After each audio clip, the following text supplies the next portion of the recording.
Hi, my name is Erin Cooper, and today I'll be discussing the movie Mama We, The Secret Mission. How can I not be proud of our culture, our people, our language? How can I not be patriotic when so many people have died to preserve the words I speak, the history I learn, the name I have? This quote was one that I found after watching Mama We, The Secret Mission, and it truly captures the heart of what the film is about, the powerful link between language and identity. Today, I'll be introducing you to this incredible film that opened my eyes to the part of Korean history that I've never seen before. Maori is not just a historical drama, but it's a story of resistance, resilience, and the unbreakable spirit of language. We'll be going over the film overview, historical context and plot, and the themes. Here's what the cover of the movie looks like. Part 1 is the film overview.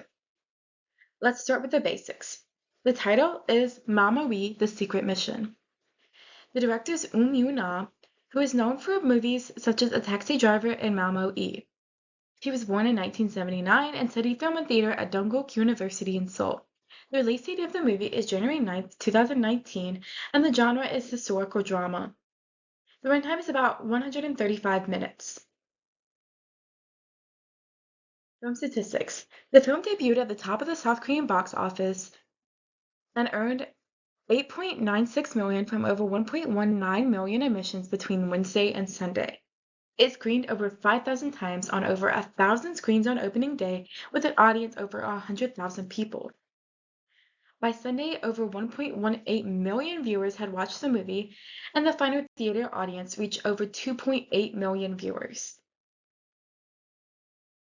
It was also featured in film festivals around the world, from Paris to Buenos Aires, and including film festivals like the Osaka Asian Film Festival Special Program, Florence Korea Film Festival, K-History, Korea Gold Awards Film Festival, Best Supporting Actress, Hong Kong Asian Film Festival, pre-festival screenings, HIFF Spring Showcase, Korean Fest, Paris Korean Film Festival, Landscape, and many more, as you can see here.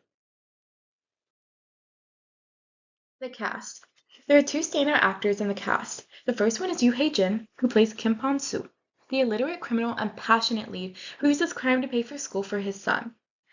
The actor, as shown on the top, was born in 1970 and received a theater degree from the Seoul Institute of Arts, and his filmography includes shows like Three Meals a Day, A Taxi Driver, Confidential Assignment, and more. The other actor, Yoon Kai-song, plays Jung Hwan, an educated member of the Korean Language Society. He was born in 1978, and he began as part of the K-pop group G.O.D. His filmography includes Kiss Sixth Sense, Chocolate, The Frog, The Outlaw, and more. Part 2 is historical context and plot. For those unfamiliar with Korean history, this part is really important. The story is set in the 1940s when Korea was under Japanese occupation, around 1910 to 1940, which is when they were under Japanese occupation. During this time, the Japanese government had banned Korean from schools and public life, which results in the formation of the Korean Language Society, which is a group that wanted to preserve the Korean language. The title Malmoe means a collection of words. Like I said, the film is set in the 1940s under the Japanese occupation, and it follows Kim Pon-soo, a man who joins a secret group compiling a Korean dictionary. It's a powerful story of cultural resistance and identity, and it shows that the Korean people are banned from speaking, but Pon-soo, a member of the Joseon Language Society, aims to publish a dictionary in Korea to protect the ethnicity of Koreans and the Korean language against Japan. The story is a fictional retelling of the work of the Korean Language Society and the 1942 Korean Language Society incident, which we will discuss. It's based on events from the 1930s to 1940s, when Korea was under the Japanese imperial rule and the Korean language was demoted in status. And then an official ban of the Korean language occurred in 1938 to favor the Japanese language over the Korean language. So characters in this movie are based on real-life scholars and members of the Korean Language Society who continued to work on the Korean dictionary after the ban. In 1942, over 30 members of the group were arrested and imprisoned by the Japanese, where 2 died in prison. And the Korean Language Society did not resume activities until Korea regained independence after Japan surrendered to the Allies in 1945, which we will see this connection to the plot in future slides. Here's some pictures from the movie and the synopsis. Kim Pon-soo is an illiterate man who does not know how to read or write Korean Hangul or any other language and has been imprisoned several times during the Japanese occupation in the 1940s. He gets caught stealing by Jung Hwan, a leader of the Korean Language Society, where he offers him a job at the organization. At first, Pon-soo doesn't understand the importance of the work or really care due to his lack of education, but over time learns that the group is secretly gathering Korean words and working on creating the first Korean language dictionary, which they will call Maomoe, collection of words.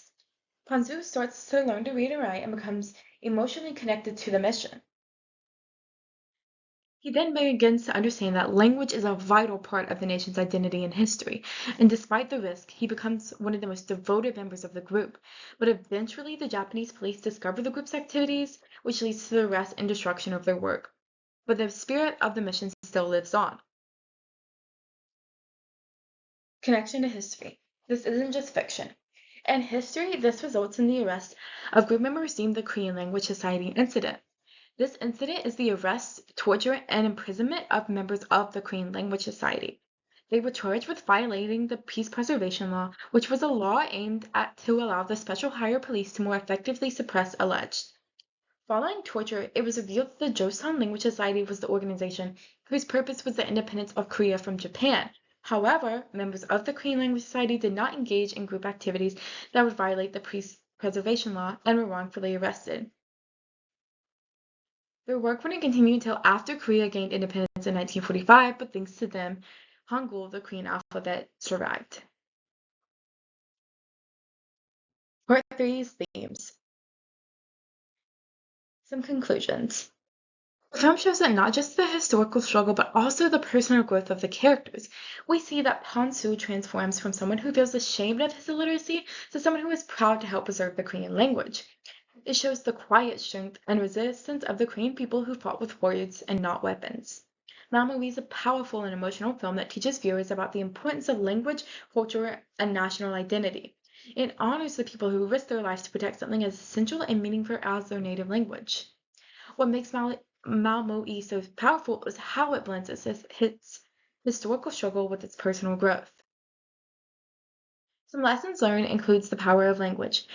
It emphasizes how language is deeply tied to identity and culture and freedom, and that losing a language can mean losing a nation's spirit and history. Protecting and preserving your language can be an act of resistance and pride. Education as empowerment. The protagonist shows personal growth and the transformative power of education as he learns to read and write. Literacy can even become a gateway to self-worth and active participation in society. Resistance without violence. The character's fight is not on the battlefield, but in the classroom, libraries, and hidden rooms, which is something that is different than most movies we see. This movie teaches that resistance can take many forms, including peaceful ones that require persistence, creativity, and courage. Cultural preservation and defiance. It reminds viewers how colonial powers often try to erase native culture to suppress people, and preserving traditions, stories, and language can become a form of resistance and defiance. Global significance and personal reflections. This movie raises an awareness about language suppression worldwide, encourages preservation of minority and indigenous languages, makes Korean history accessible to international audiences. It's an emotional journey of self-worth and national pride. It shows empathy for ordinary heroes and allows you to gain a deepened appreciation for the role of language in cultural survival. Here are some reviews that I found particularly moving and inspiring about the movie, including one of the quotes that I read at the beginning of this video. My review. As a student watching Maomoe, The Secret Mission, it had a strong impact on me. The film didn't just tell a story about history, but it made me think about the importance of language and identity in everyday life. I was really moved by Pon-soo's character, and seeing someone who couldn't read become deeply involved in protecting the Korean language was really inspiring. It showed me that even ordinary people can play an important role in shaping history, and made me realize that language carries so much, including culture, memory, and pride, and that it's something we shouldn't take for granted. I think this film is really important for people, especially students, because it helps us understand the struggles people went through to protect something we often overlook, our words. Maomoe, The Secret Mission is more than just a movie. It's a tribute to courage, education, and cultural pride. If you've never thought deeply about your own language, I hope this film and this video inspires you to appreciate it in a new way. because sometimes the most powerful form of resistance is a word. Thank you.